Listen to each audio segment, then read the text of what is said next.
And we got some fallout from that Capitol chaos to tell you about right now. One of the women who participated in those riots is from Morganfield, Kentucky. Now, she tells us she was fired after she allegedly entered the Capitol building and recorded it on her cell phone. 44 News reporter Tyler Druin is live tonight with that part of the story. Tyler?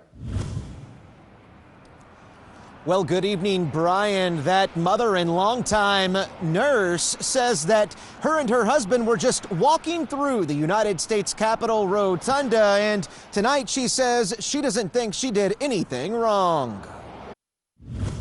Had we met any resistance, we would have never even entered that building. But to someone that thinks that, or that wants to categorize us as domestic terrorists, especially the people on Facebook, they really need to go back and maybe look at other footage. Union County resident Lori Vincent receiving backlash on social media after posting images of her participating in the deadly Capitol Hill riots. In no shape, form, or fashion were we ever asked to leave.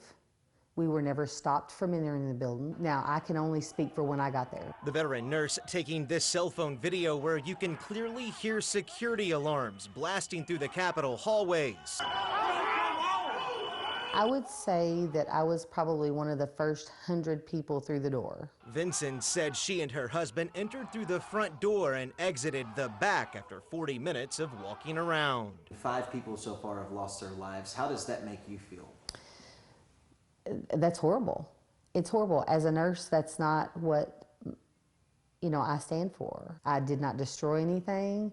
I did not participate in any destruction of that building whatsoever, and nor did my husband. 2 days after the deadly riots, Vincent returned back to work at Ascension St. Vincent in Evansville. So I went to work on Friday, worked all day, left work, was called back to work. My director was there. The executive director was also in that office. She basically told me at that point that I had been involved in some criminal behavior and that my Facebook page said my employer was Ascension, and so they were terminating me due to criminal behavior. 44 News obtained Lori Vincent's termination letter. It says her employment was terminated because she identified the hospital as her employer on social media while admitting to potential criminal behavior on her profile. Being terminated from my position, and on the same day the FBI shows up at my house. But he said,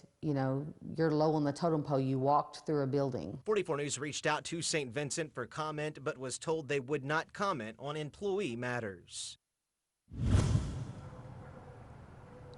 Back here live tonight, Brian and Jessica, we did some digging for you at home. It is legal for employers to terminate employees if the employer feels that that employee misrepresented the company in a poor manner. Reporting live tonight in Evansville, Tyler Druin, 44 News.